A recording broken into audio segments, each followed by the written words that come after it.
Hello and welcome to our third and final book salon of this academic school year.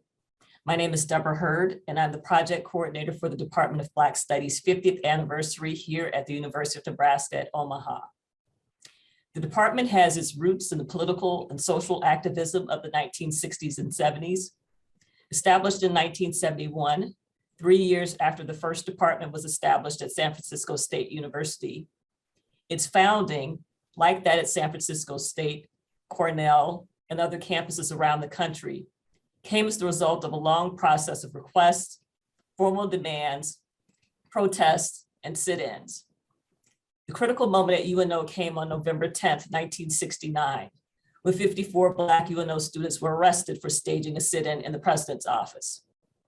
The arrest of the Omaha 54, as they became known, galvanized the students and Omaha's Black community.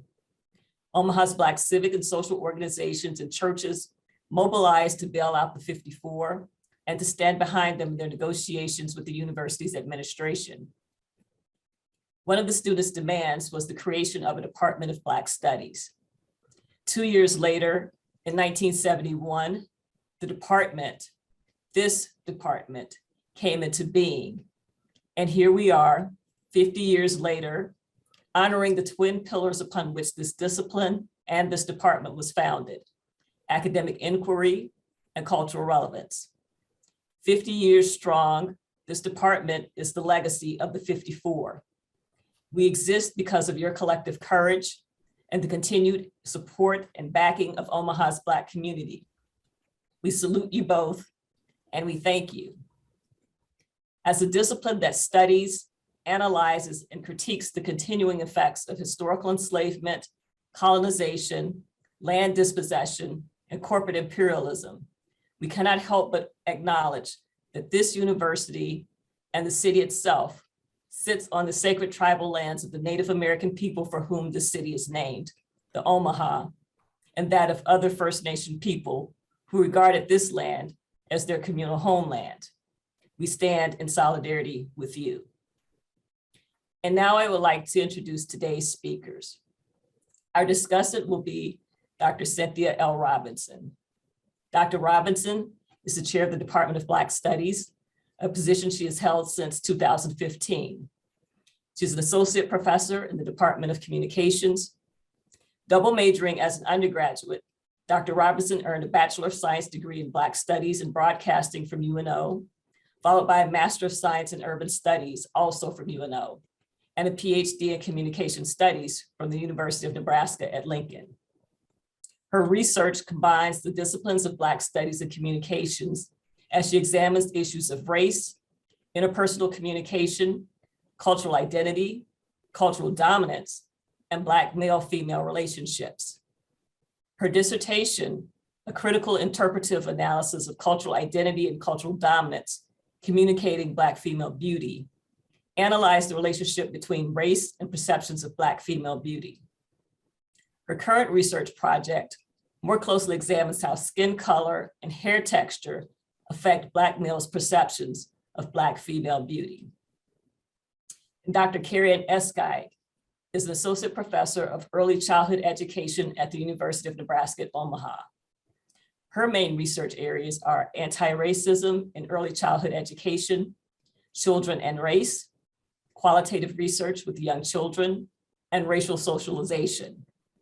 Dr. Escayg has published extensively in anti-racism and has used critical social theories to conceptualize anti-racist pedagogical approaches and challenge prevailing dominant discourses in the field of early childhood studies. Her most recent research study examined African-American children's perceptions of whiteness. She holds a Bachelor of Arts in Child Studies from Concordia University in Montreal, Quebec, Canada, a Master's of Arts in Child Study and Education from the University of Toronto in Canada, and a PhD in Social Justice Education, formerly known as Sociology and Equity Studies in Education, also from the University of Toronto. So welcome, Dr. Robinson and Dr. Escayg. Thank you for having me. And before we start, I just want to give the audience a look at the book that we'll be discussing today, Don't Look Away. Embracing Anti-Bias Classrooms.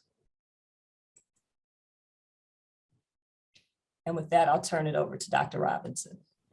Thank you, Deborah Hurd, as we call you, Professor Hurd. We appreciate you. And I want to just say, as you always give shout outs and accolades to who globally who we are standing with, I want to say thank you for a phenomenal year of celebrating 50 years of Black Studies. As our coordinator, you have exceeded my expectations and have put us not only locally, nationally, and internationally on the map as far as Black Studies. So thank you for that and for all that you have done. And we appreciate you. Welcome, Dr. Escayg. Thank you. Appreciate you. Yes, my colleague in the College of Education. We share a student, and where I first heard about your research in anti-racism and education is our student Mandela Stelly. Yes. He's now getting his doctorate up in Minnesota, but he was like a few years back, Dr. Robinson, oh my God, you know, Dr. Escayg, she's got this anti-racism education. And you know, Mandela, woo, that's the class. So I am honored to be able to discuss your book. Don't look away.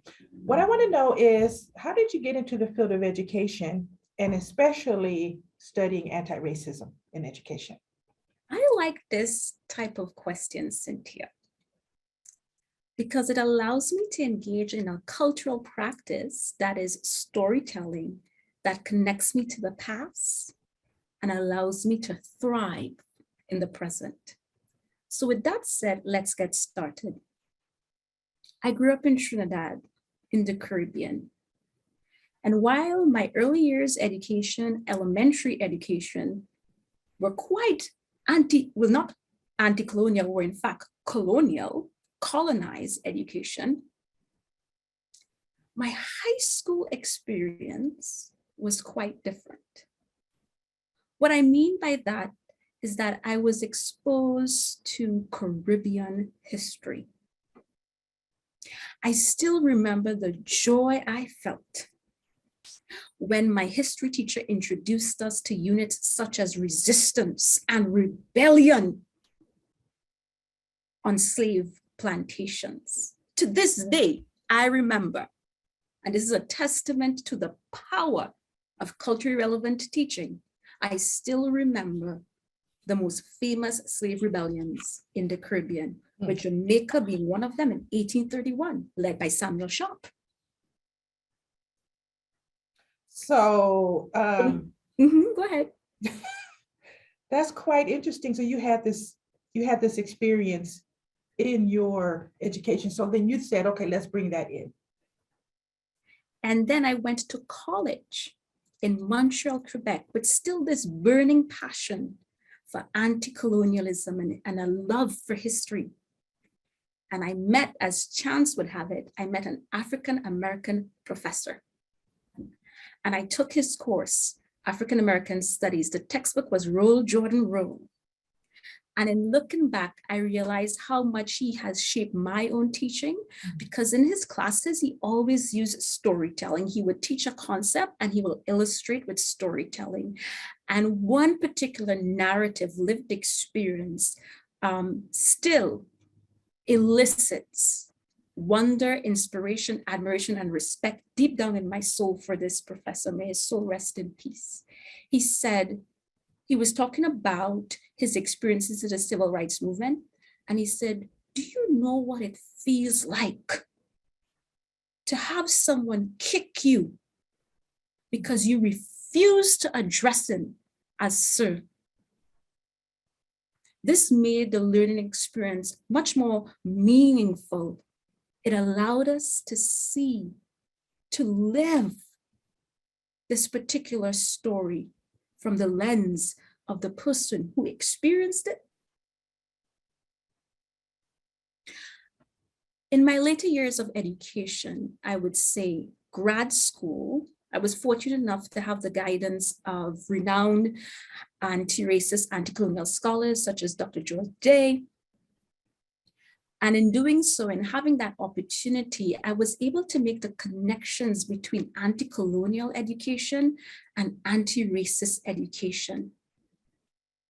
And this started my journey, not only with regards to developing these particular theories, but connecting it to my own journey, to my own narrative, and my vision for early childhood education, which is transformation, systemic change, such that Black children and children of color are not exposed to dehumanizing practices and beliefs. So you came to the University of Nebraska at Omaha, and you created this course on anti-racism education. Yes. How did that happen? Again, my love for anti-racism. And I realized that while I infused anti-racism in my teaching at the undergrad level, there wasn't any specific course that dealt with anti-racism at the graduate level. So I wanted to address that gap because there was a consistency between my research and teaching in anti-racism and the vision I had from not only my own career, but for educators in Nebraska. I wanted to expose them to this body of work because as part of their responsibility, they need to instill, in my opinion, positive racial identity for Black children and children of color. They should be motivated by the possibilities of implementing a pedagogy that equips children with self-knowledge and self-love, and not silence a child's racial identity in the teaching and learning process. So how did we come up with the title, Don't Look Away? Oh, that was and talk about your co-authors as well. We don't want to leave them Oh, out. sure. It was a collaborative decision. We went back and forth between the main title and the subtitle, but as the title implies, we wanted educators to recognize the significance of this work. And I could connect that to what I mentioned earlier about this proclivity or this tendency for educators to dismiss the salience of racism in the lives of children. So when we're saying don't look away, we're saying it is time that you address and acknowledge how racism impacts the social realities and cultural realities of children, and your role in ensuring that the classroom space does not reproduce these same negative racial ideologies. It is your responsibility as an educator to ensure equitable learning opportunities for children. So it was a call to action. My fellow co-authors, I met Ioma while she was here at the Buffett Early Childhood Institute. This book was her vision, so I just want to acknowledge that and give her a shout out on that. We are more than just co-authors, I would say. We are sister friends, to use Tanya's term. Tanya came up with that. We are sister friends.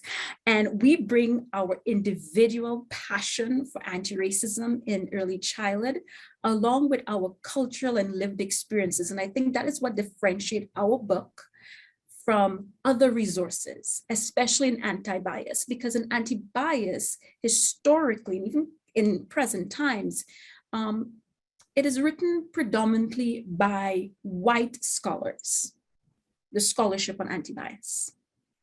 Yes, you have authors of color contributing to this body of work, but for Black women representing the African diaspora, this is the unique aspect of our book. So getting into the book now, it talks a lot about implicit bias and anti-bias classrooms and culturally relevant education. Let's just start with implicit bias. But we know that we all have implicit biases. How does that impact teacher-student interactions? Oh, it impacts it in various ways. For example, teacher expectations what you believe a student is capable of is often colored by those racial biases, right? Although biases can be directed towards different identities, I'm focusing more on the racial biases, okay? So the expectations of students, Black students in particular, are lower, as well as how you engage students in the classroom. So your pedagogical approach. Are you giving students, Black students and students of color, the same attention? Are you being warm and responsive to Black students and students of color? So these are some ways in which bias may impact teacher-student interactions. And I must emphasize that as a result of these negative teacher-student interactions, the child does not experience a sense of belonging. In my opinion, this is equivalent to racial violence or psychological racial violence. When a teacher uses a child's race to believe that he or she is not competent in one particular area. This, in my opinion, clearly signifies a psychological racialized violence, an act of psychological racial violence on the psyche and on the spirit of a young child, which we know can lead to racial trauma. So in the book, it talks about, and I know this statistic is true, most teachers in this country are white. Yes. And overwhelmingly female. How does your work then, how do you communicate the importance of these white teachers understanding the importance of race, understanding the importance of culturally relevant education, and tell us what culturally relevant education is, but a safe space? How can that be communicated to educators? What the classroom is, what you talked about, the trauma that some, especially Black boys, experience. Mm-hmm. It would start, in my opinion, with radical transformation at the teacher education level. This is not one task for one or two professors. This needs to be an institutional commitment to anti-racist teacher education, one in which there are policies to support our work, to protect professors who engage in this work from any kind of institutional backlash, and other forms of support so that students recognize that this is not a professor's personal agenda, but rather this is the culture of the department. It is the culture of the institution. In my work, I infuse anti-racism in all my courses, even though it may not have, or what my students may perceive, may not have anti-racist in the title or anti-racist focus. For example, in Intro to Early Childhood Education, every topic I teach, it is from an anti-racist perspective. Developmental theories, okay, who created those? Whose knowledge, whose values are embedded in these particular theoretical frameworks? And what about other theoretical frameworks that have been created by, for example, scholars of color? And what does this mean in terms of power and knowledge production? So that's just one example. But I do want to emphasize it is a concerted institutional effort. White teachers bring, and they need to recognize this, they bring their assumptions and their biases into the classroom. And because of white privilege, I call it from the cradle to the grave white privilege, they are not presented with opportunities to interrogate their positionality, the social identity of whiteness, and the privilege and power that comes along with such an identity. But in my classroom, I subvert those perceptions and those biases by ensuring that they know I teach from an anti-racist perspective. Because as I let my students know, my commitment is not only to your academic achievement and how well you do in this class. You are going to interact with children, Black children of color. I, therefore, have the responsibility to protect those children as well. Because from a Pan-African perspective, African-American children are my children as well. And it would be disingenuous of me as an anti-racist, anti-colonial scholar to step back from this work and pander to white teachers, pre-service teachers, discomfort, resistance, and make it easy for them. No. Black children, safety, psychological safety and well-being are my priority. We must fight for our children. How do your students receive that? Your white We might need another conversation for that one. Yeah, I was wondering about that because, my research area is race as well. And it's a little bumpy at first. Mm-hmm. But I kind of feel like they want to know. Yeah. Like they want to know. But of course, my background's in Black studies and in communication. In the discipline of education, how do your students receive that? Okay, so I've been doing this for a while now, and I don't want to overgeneralize all my students. I've had students in the past who were quite receptive to this. In fact, I had one student said, Dr. Escayg, you're the only one doing like anti-racist pedagogy, and I feel like I need more in my education courses, right? But I can count on one hand how many students.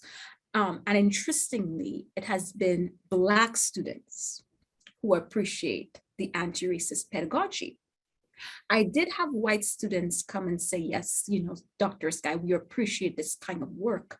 But what I found in my analysis of students' reactions to anti-racist pedagogy in early childhood teacher education is that for the most part, white students are very hesitant, right? I do have some who want to learn more, but my Black students, I see how they just lit up like Mandela, right? That was an anti-racism course, right?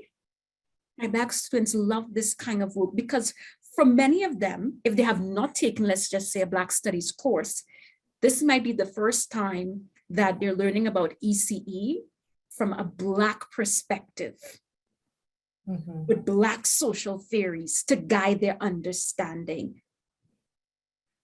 Just recently, in one of the classes, I brought up issues of race and parent-teacher relationships and so on. And again, one of my Black students, I saw the confidence on her facial expression, and she raised up her hand and she gave a very strong retort to one of the white students. Why? Because I created a classroom space and I made it quite explicit that this is what anti-racist pedagogy entails and how it is going to benefit them as future educators. And so as we talk about Kerry-Ann, as we talk about culturally, we're talking about safe spaces, talking about culturally relevant classrooms, culturally relevant education. What does that look like and how is that received? Mm-hmm. Because to me, that's the biggest issue, period. As you're saying, I make my classrooms, all of them, a safe space for these discussions, right? And you want your students who are teachers to make their classrooms safe spaces for these discussions. Mm-hmm. How is that? Tell us what culturally relevant education is and also how that's received. All right. So using Gloria Ladson-Billings' conceptualization of culturally relevant pedagogy, it involves three main tenets, one of which is high expectations, cultural competence, and critical consciousness. In both of these, I would say in all of these, a unifying thread is that teachers should ensure that their curriculum centers children's identity in a positive way. For example, the critical consciousness component also speaks to having conversations with children about race and racism and other forms of injustices. In the classroom, let's just say in the early years classroom, culturally relevant teaching and anti-bias education intersect and can look very similar in terms of the materials teachers provide, as well as the learning experiences. In my book, I talk about, observing children's play, and I tend to use that kind of approach as well, especially for pre-K and kindergarten play-based learning. How do we make play-based learning culturally relevant? In one of my recent work, I also looked at culturally relevant in terms of African-centered education, but in a play-based setting. I want to reiterate this very essential point about culturally relevant teaching as it pertains to ECE and what me and my authors discuss. And that is, it is important for educators to scrutinize their learning materials to ensure that it does not contain any stereotypes, but rather can foster not only positive racial identity development, but also critical conversations centered on race and racism so that children can see themselves as activists, as agents of change. It's not only about developing positive racial identity, especially for children of color, but it's also seeing themselves as an individual connected to a larger socio-cultural narrative of resistance and activism. And you talk in your book about connecting race and intersectionality in children. Can you explain about the relevance of that and connect that to anti-bias education? Oh, sure. Intersectionality argues that we do not embody just one social identity. We have many identities, and these overlap. For example, race, class, gender, ability. And a key part of anti-bias education is recognizing children's social identities. In anti-racism, we also examine intersectionality, but looking at how race, for example, as an entry point, structure the lived experiences or inform the lived experiences of other social identities, recognizing that children also embody different social identities is critical to anti-bias work, because in any given situation, a child may encounter a very unpleasant experience due to his or her race and his or her gender. And we know from the research literature when it comes to Black boys, this is a clear indication of race intersecting with gender. I don't want to ignore the experiences of Black girls as well, because we know they also experience racism in the school context and in early learning context as well. So recognizing or using an intersectional lens to frame children's experience is important because it constitutes a significant tenet of both anti-racist and anti-bias discourse. Okay, and before we talk about the preschool to prison pipeline, you talk about the early years. And of course, there's a lot of research on the early years. I remember someone saying, give me a child between the ages of 1 and 7. And by the time when you get them back, you won't even recognize them. So talk about why those years. You talk about, and write about in the book, the importance of birth to age 8. Yes. What is the importance of that? Yes, from the early years is a critical period for intersecting reasons, I would say. One is, which is from developmental psychology, neuroscience literature that indicates the early years is that critical period of development, right? Key skills are being formed during that particular time. From a children and race perspective, the early years is also significant because we have research conducted since the early 1930s to present day that indicate how children process race, acquire racial awareness between the ages of 3 and 5. And this spurned a lot of developmental literature on theories of racial identity development, for example. We have a Booth's theory, Canadian scholar. We have other scholars who have conceptualized how the early years, for example, is implicated in specific stages of children's racial identity development. So in other words, what we need is anti-racist pedagogy between that critical time, so as to ensure that they don't internalize negative stereotypes about themselves. And for white children in particular, the early years also serve as a significant period to dislodge, to subvert this beginning awareness of the myth, emphasize that, of white superiority. During Ketanji Brown Jackson's Supreme Court hearings, I believe it was Senator Ted Cruz who asked her the stupid question about, are babies racist? And he was responding to a book which really is talking about what you're talking about, and about really racism is learned and how you can unlearn things and deprogram, you need to deprogram children. And you have a really good example in the book about a little girl, these 3-4-year-old children playing in the sandbox. Yes. That? Yes, yes. So in children and race research, as well as conceptual literature, there's a bit of a tension there in terms of what factors accounts for children, racial awareness or racial attitudes, or even using the term racism when it comes to young children. Black scholars in particular, like myself, do not rely on solely, I would say, a developmental lens to explain children's racial attitudes. In fact, I draw on anti-racism and critical race theory to analyze children's, and especially white children's, racial attitudes.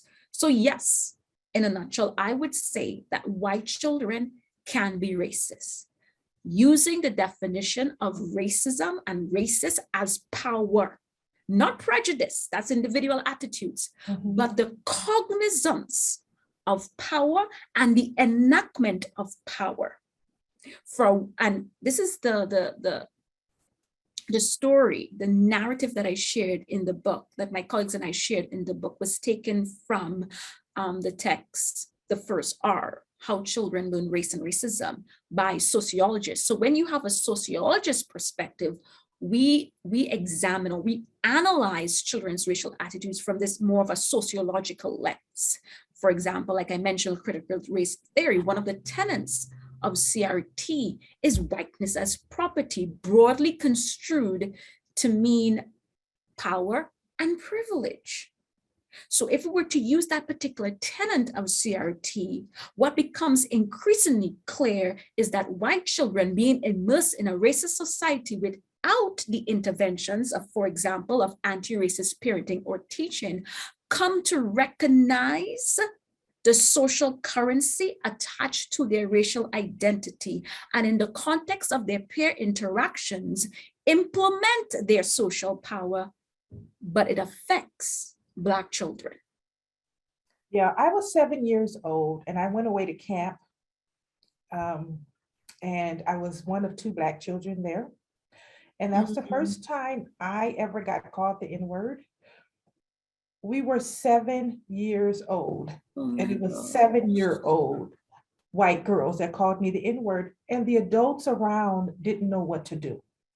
And so as I think about, when you talk about, we talk about the prison, the preschool to prison pipeline, I'm just imagining being in a classroom and being, especially Black male children, and it's not a safe space, and white children know it. And they know they can do it. And so Black children act out, especially Black males will act out. You have white teachers, you have white administrators, and they don't know what to do with these Black children, especially Black males. And so the police may get called on a 9-year-old, on a 10-year-old, might get handcuffed. And this gets written down. One of the things about the Omaha 54, we had a panel discussion last week, and Karen Hayes Harris, Dr. Hayes Harris, who is was faculty in the College of Education, who retired from the College of Education. She said when they got arrested November 10th, 1969, although they got bailed out, she had to go see a probation officer for a year every week so that that wouldn't be on her record. Oh my Little God. things like that make a difference. So can you just talk about the role of connect implicit bias, individual prejudices to institutional racism, which is the power, and then how that then can influence the preschool to prison pipeline. Racism is about power relations, unequal power relations between dominant and racialized groups, including Blacks, and I would say Blacks of the diaspora. However, when it comes specifically to the school to prison pipeline, I believe what is required is a deeper examination of the images of Black male and tracing the historical roots of this social construction of Black males as it pertains to the US society, one which is founded on racial oppression, exploitation, and dehumanization of Black bodies. You see, and to take a sociological perspective, racism functions in different contexts, but there is an ideology, a racial ideology that binds these practices together. So it's an interrelated system of oppression. So with respect to implicit biases, well, how are they enacting these biases? What images have fed into these particular racial biases as seeing Black boys as threats and as not children? To quote, I love the arts. I tend to use the arts a lot in my work. To quote Javon Jackson, because he's Black, slam poetry, he said, Black boys aren't allowed to play cops and robbers when they're considered the latter. This notion of childhood innocence is extended to white children only. It is deeply embedded in white supremacy. So the images of Black boys are connected to the racial biases of teachers, which in turn affect how they see Black children's behavior in the classroom. And in order to disrupt this practice, this prevailing practice, white teachers need to be trained in anti-racist education, a process in which they critically interrogate their positionalities and are provided with a robust history of racism in the US, because this sanitized version, colorblind ideology, to quote Bonilla Silva, another sociologist, right, is a current instrument to maintain racism. You see, you can't transform anything that is not acknowledged. And so, Kerry-Ann, you make the argument, I make the argument that there should be a stronger relationship between the College of Education and cultural studies, between Black studies, between Oyas, between Native studies. There should be a stronger relationship. And so I am tenured in the School of Communication. For about 15 years, I taught intercultural communication, which is cross-listed with education. And so I would get education majors, almost all of whom were white, most of whom were females. And they would get this Cynthia in the classroom when we're talking about race. It was like, oh my God, I had no idea. So until the College of Education cross-lists with cultural studies and allow education majors to take cultural studies courses, i.e. Black studies, Oyas, Latino studies, Native studies, and so they can understand those things. How can white women, being the majority of the teachers in this country, what can they do? How can they educate themselves? What can be done until they take Black studies? Well, I have an idea I would love to share with you. And this is what I was referring to earlier in terms of institutional commitment and change. And I shared this with another colleague in Black Studies. What if we were to create a center for Black Studies in education? My answer is yes. Absolutely. Let's do it. Where do I sign? Let's do it. Well, we need funds. We need funds. We can make that happen. Yes. Because this struggle is a human struggle. And if we see ourselves as part of the same human family, then I think it's easier for us to understand that we all need to look out for us. Yes. Yeah. Yes. Go ahead. Yes, no, and I was saying in terms of white women preparing themselves to teach from an anti-racist perspective, of course, teacher education is important, but I also believe the onus is on school districts as well.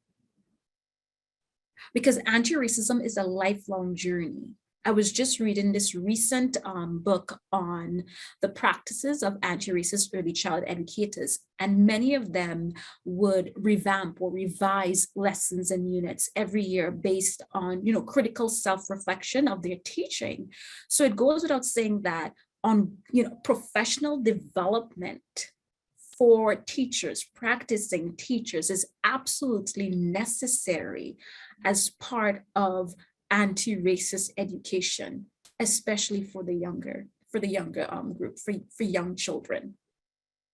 And you make the connection between, it's not just those who want to be teachers, but it's also the politicians.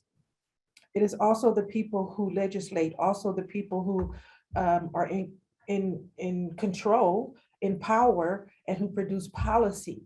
So I want to know, now your book is published in 2020. So, but this is 2022. Last year for sure. Oh my goodness gracious, they tried to weaponize critical race theory. They tried to scare us with critical race theory, and now they have scared a lot of them with critical race theory. I just wanted to know, have you received any pushback, period, discussing critical race theory? Well, I have received pushback, but not from my department. In fact, I would say I have received support from my department to continue my work. And I just want to acknowledge that, because not all Black professors, I want to make that very clear, not all Black professors, and in particular, female professors who use this kind of pedagogy in their work, are supported and protected by their institution. Some of them are denied tenure. Some of them are pushed out because of the microaggressions.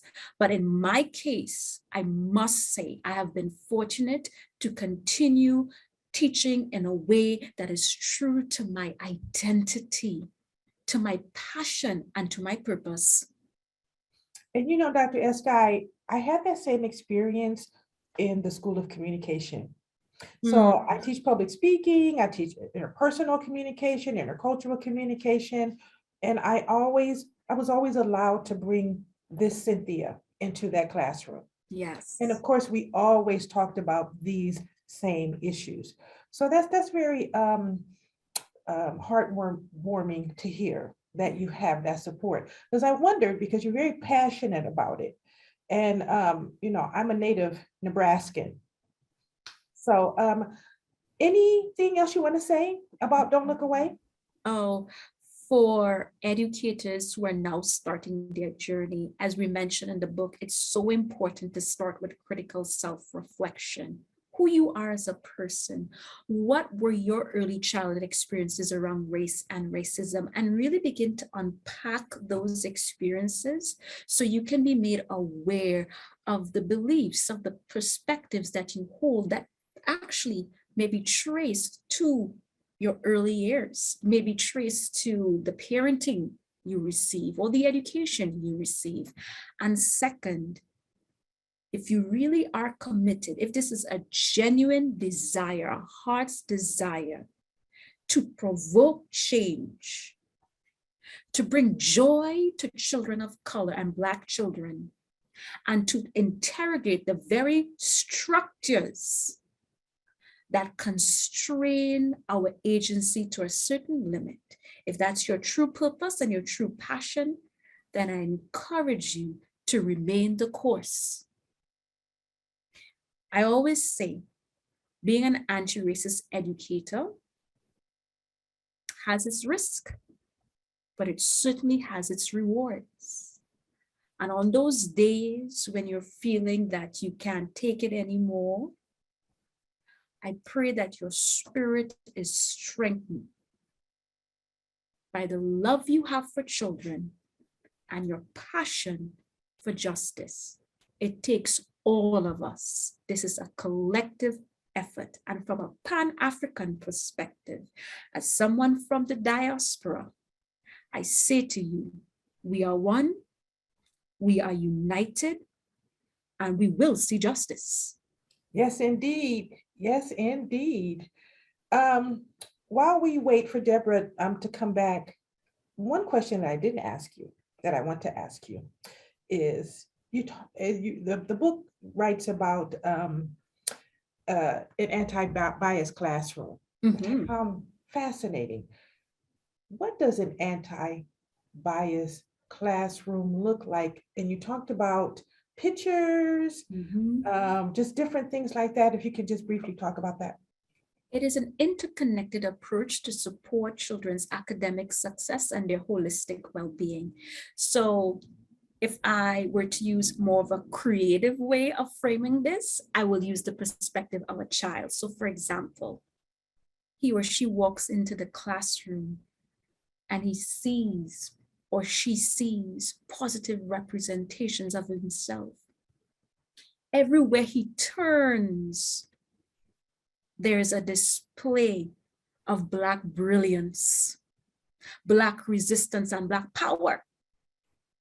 He goes or she goes to the book center, and this is for an early years classroom, and there's, for example, a book on Black children loving their skin color, Black children loving their hair.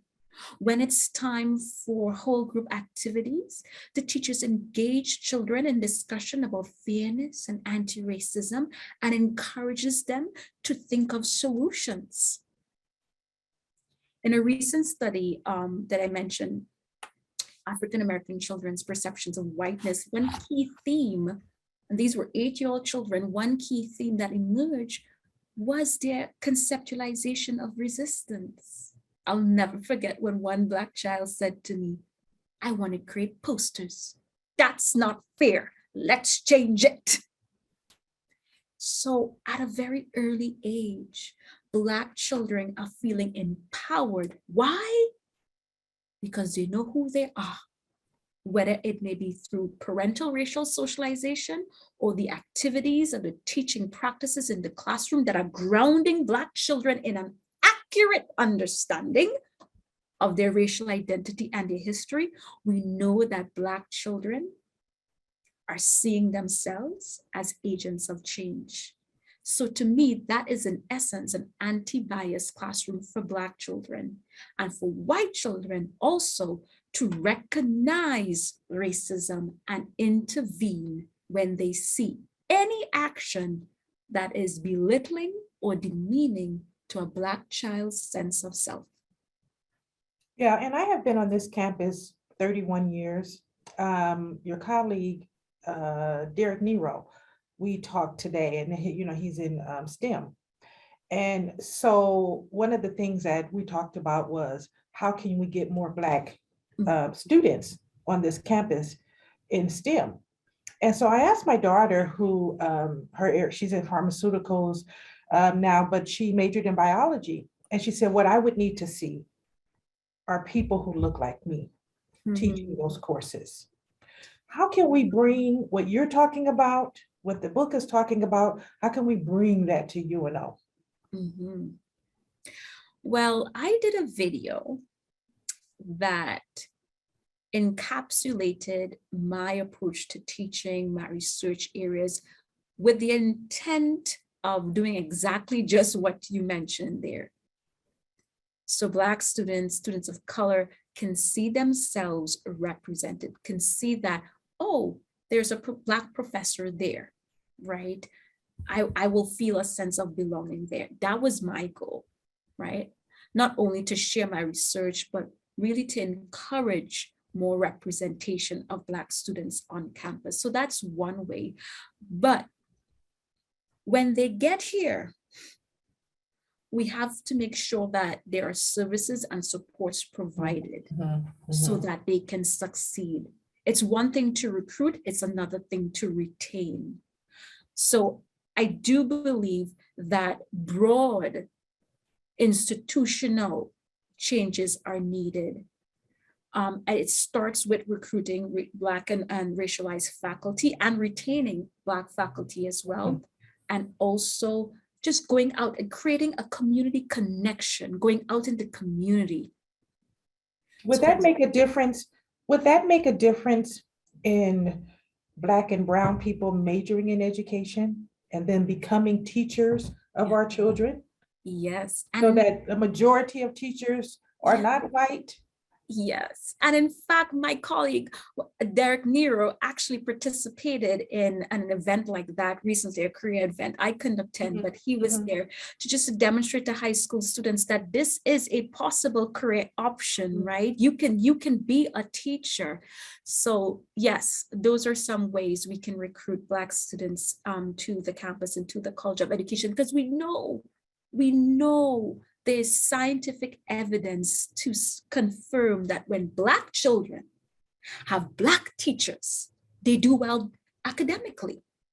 So we need to ensure that there is a diverse representation of teachers in schools.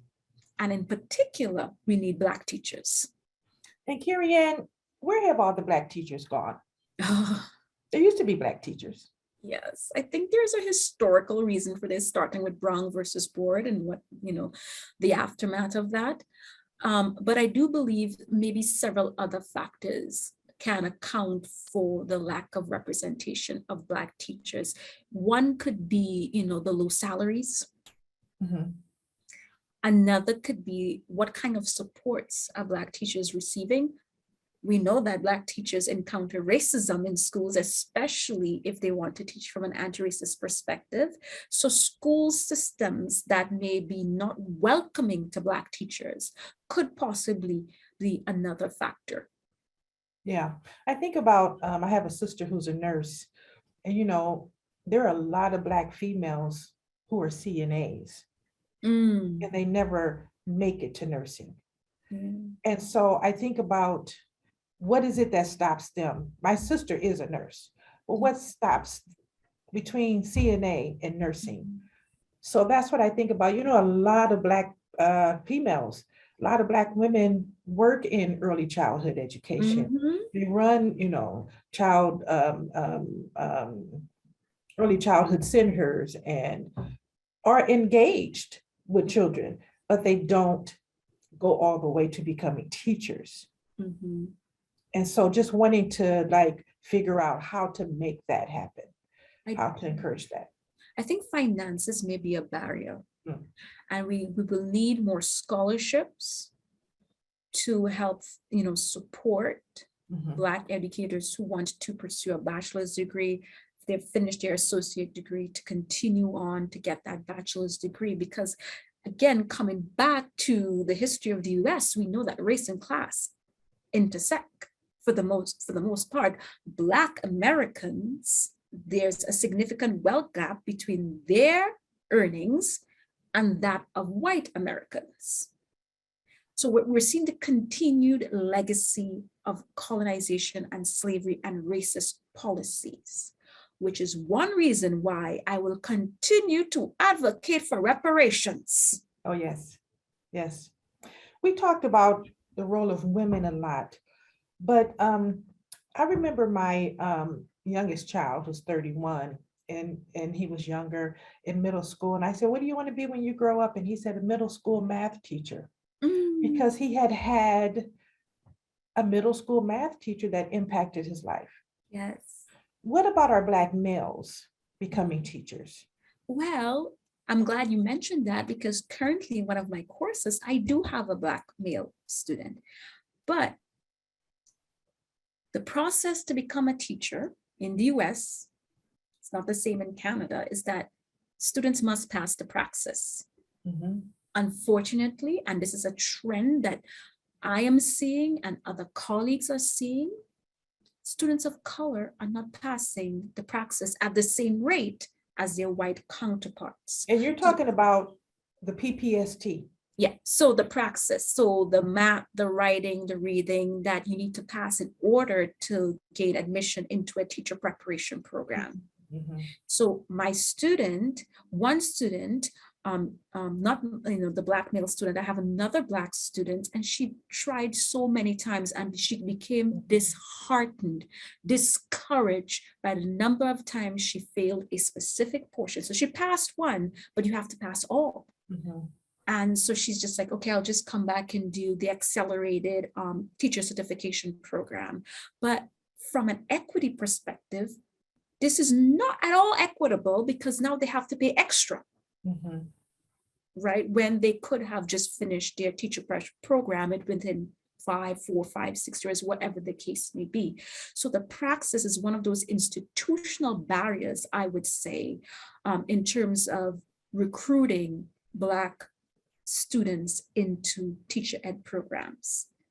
I have one student now, another one, she passed, but the other one, and the other male student that I mentioned before, he didn't pass. He passed one section, but now he has to, and every time you don't pass and you have to repeat the test, you have to pay extra.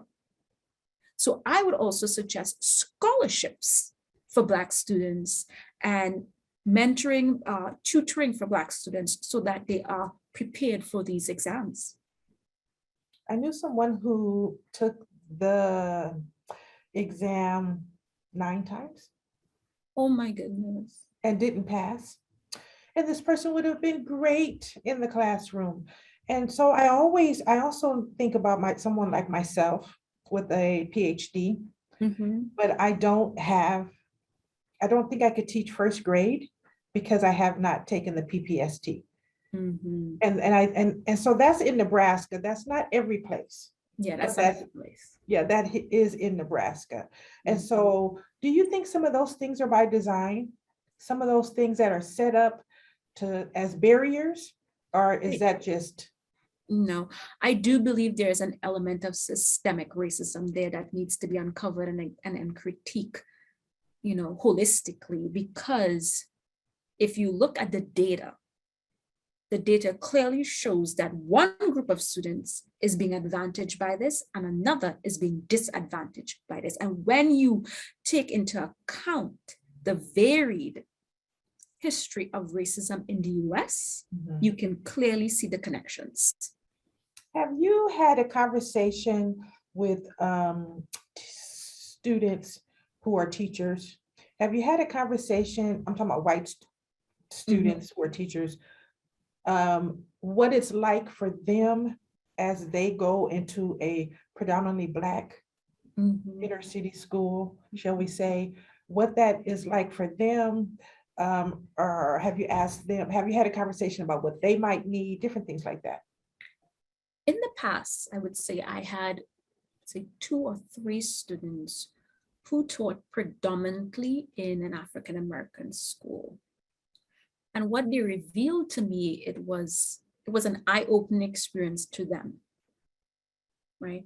And they had to engage in this process of self-reflection. And interestingly, they took my anti-racism course, right? and my other grad ECE courses, which are centered in anti-racism.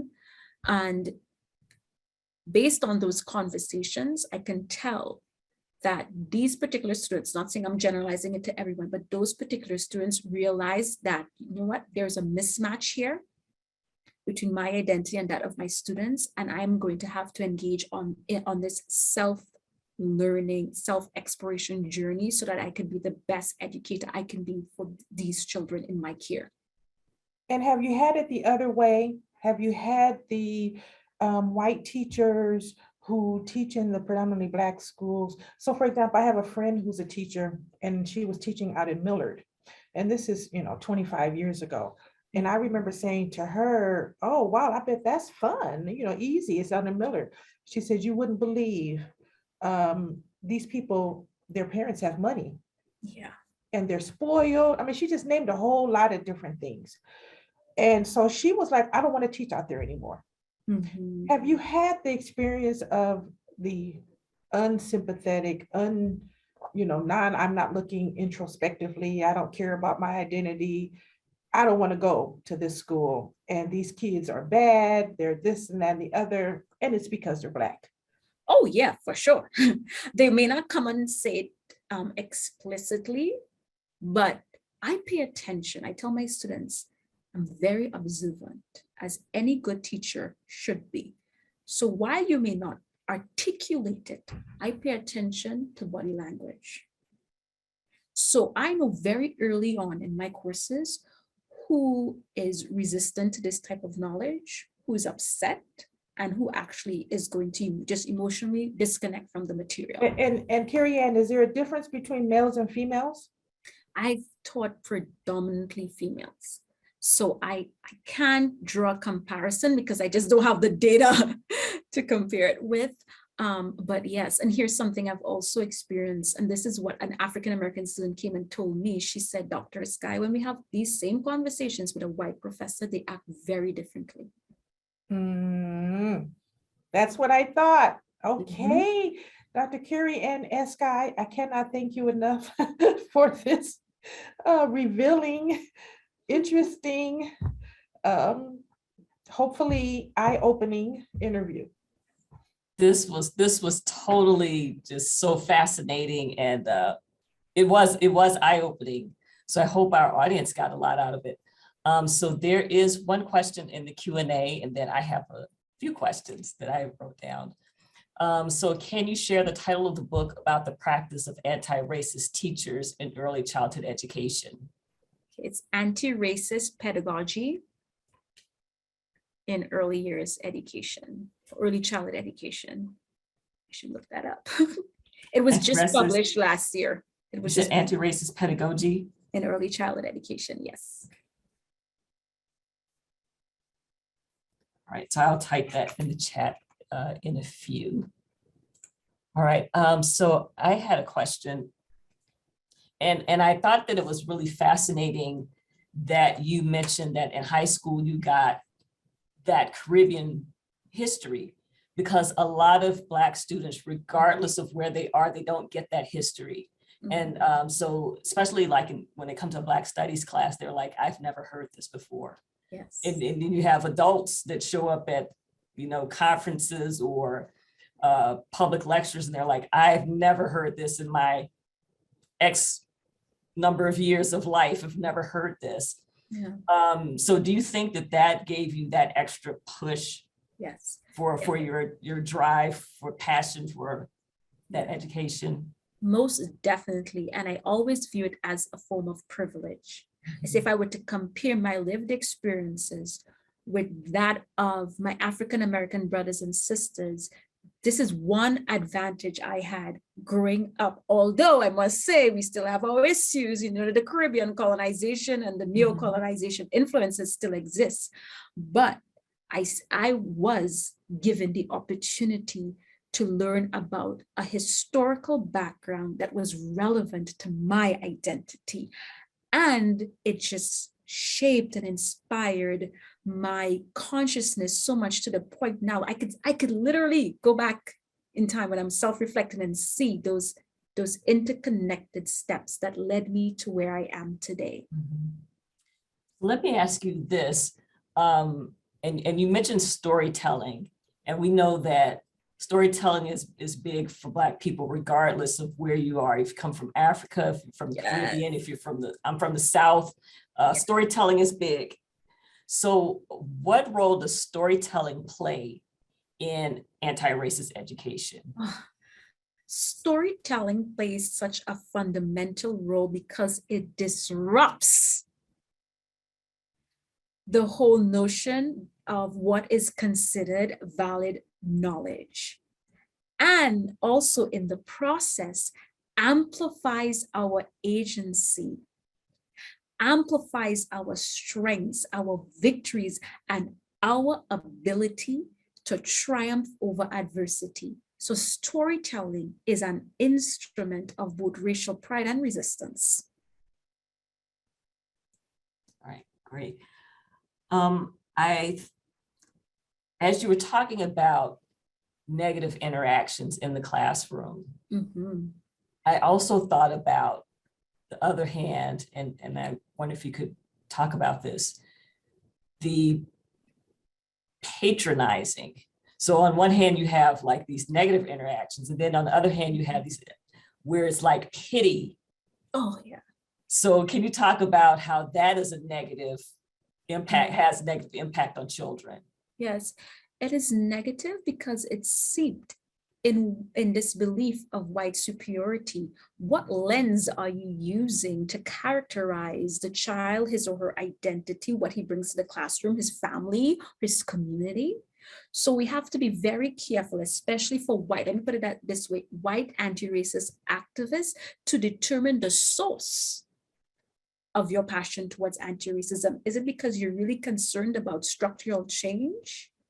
Or is it because you have this white savior mentality, again, rooted in the myth of white superiority? It is, you're not coming to save anybody. We've been saving ourselves for a long time. All right, starting off from when they stole us from the continent, we were saving ourselves. And we continue to save ourselves in diverse and creative ways. All right. Have you noticed, because I know you did a lot of work in Canada before coming to the US, a lot of this work, did you notice that there was any difference in the treatment of students? And in Canada, most of the students would be from the Caribbean. Yes. So did you notice that there was any kind of difference in treatment of, Caribbean children in Canada, as opposed to the way Black children, and here Black can be African-American, it could be African, it could be Caribbean, but the way that Black children are treated in the school systems here? Oh, there are significant parallels between the experiences, and there is Black children who are African Canadian as well, right? Who trace their ancestry to Canada. So again, there are significant similarities. We see the same teacher-student interaction. I have a story for you. We were in the lunchroom and I overheard this white teacher say, "Oh, he's just going to grow up and be a gangster. That's what they all do here." Same teacher said, "Oh, he's good looking. He could be a bouncer for a club or something." Low expectations. And with the temerity, the courage to say those things out loud. I felt like a part of me died inside when I heard that. I don't know, at that point, maybe I had really good self-regulation skills. I don't know if it's a combination of self-regulation skills or just being completely shocked and floored by it that I didn't go off, right? And set her straight. But it basically, highlights my point about these very similar experiences. And again, talking about culturally relevant pedagogy, I have another story to share. I was doing resource teaching. So for students who were encountering, learning difficulties, reading difficulties, and so on. And the teacher had left, the main teacher had left some activities for the children to do. And in the first minute of doing this activity, I realized that they were so disengaged, classroom management issues started to arise and all of that. And at that time, I was working on my doctorate, and in my PhD dissertation, I have an entire section on Caribbean history because I look at the racial identity of preschool Trinidadian children. And I said to them, because the majority of them were telling me that, oh, I'm born here, but my parents are from Jamaica. So I said, well, do you know that Samuel Sharp in 1831 led the most famous rebellion? Right? And I started having discussions. And their reactions, the children were literally transformed. They were engaged. They wanted to learn more. So what I did, because again, this was a resource classroom, I wrote very simple sentences that I realized that were within their ability, right? I did some scaffolding there on the history of the slave rebellion. And I had students who were previously disengaged, who were so motivated, so passionate. At the end of the lesson, they kept saying, Miss Kerry-Ann, can you give us more? Can you give us more? Can you tell us more? Such is the power of culturally relevant pedagogy. When a child sees him or herself represented, they can make the connection. They can say, oh, this is me. And learning then becomes an experience of racial pride, of self and group connections. And I think that's really significant, even the context that you talk about, because there are so many Black and Brown children that are in special education or have gaps in their knowledge. And I mean, those gaps continue because they end up getting, and I don't know if it's a function of the gaps that they have early on, they continue to get pushed through school. Then some of them end up in college with those same gaps. And it's, so I'm curious if you think that we should be utilizing cultural relevant education, and particularly using it for resource education, remedial education, to start filling in those gaps, to get them excited about it. And then they'll be eager to try to fill in those gaps. Because I think, sometimes teachers, they get these students and they have these gaps. And so then it becomes, if they already have this bias, it's like, oh, I got to deal with more of them. Yeah. Yeah. Culturally relevant pedagogy is for all students, regardless of their ability. The overarching principle of CRP, culturally relevant pedagogy, is to foster students' well-being. And we know from the research that a positive racial identity is linked to academic success. So even if a child is struggling and you present him or her with a curriculum that meets his social emotional, that is identity, positive self-identity and academic needs, you are going to see that excitement. You are going to see that motivation, right? Even in the early years, bring it back to the early years. I recently conceptualized anti-racist play-based learning. And with a group of early child educators here in Nebraska, I gave them the following suggestion. I said, create an invention center. You know how you have loose parts and students, you have blocks and all of that? Well, this is an invention center that will highlight the inventions of Black Americans. And then you encourage students, oh, you could invent something too, right? Again, it relates back to CRP because students are seeing themselves in the curriculum, which then fosters their engagement and their learning. All right, and I'm going to ask you one final question. What is the role of parental participation in the creation of these classrooms? Okay. Yeah. Sure. So from an anti-racist perspective, what we have often found is that white teachers in particular tend to conceptualize parental involvement from their own lens of privilege and lived experiences, all of which can be traced and connected to class. So for example, in my anti-racist work, and in particular in my family-centered partnership course, we really critique what is parental involvement using this anti-racist lens. For example, I ask them to consider, okay, if you conceptualize or you see parental involvement solely as, let's say, coming to school, participating in school events, then what is the implication for how you engage with a student and the parent? What are some possible reasons a parent may not be able to attend school events? He or she may have 3 jobs. He or she may not have the time. So from an anti-racist parent-teacher relationship perspective, critiquing narrow perceptions or narrow conceptualizations of parental involvement is absolutely necessary, because for far too long, Black parents have been written about and researched from very deficit lens.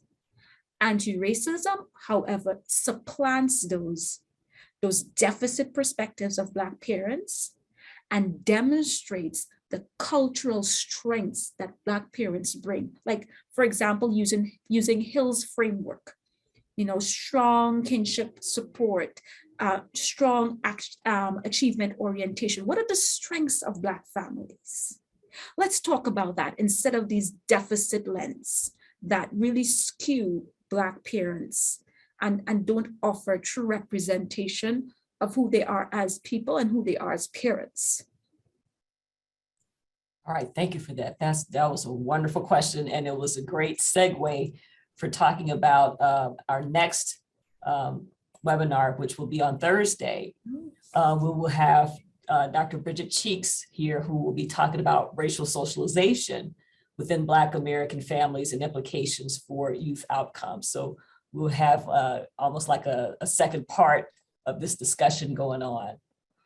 But yeah, so I want to thank you, Dr. Escayg, for this wonderful, wonderful talk, and I can't wait to read your book. Thank you, Dr. Robinson, for being a wonderful facilitator. And thanks to all of our audience for being here. So we ask that you would be safe. The recording will be up by the end of the week. So for those of you who are here, call your colleagues and tell them that they need to watch this.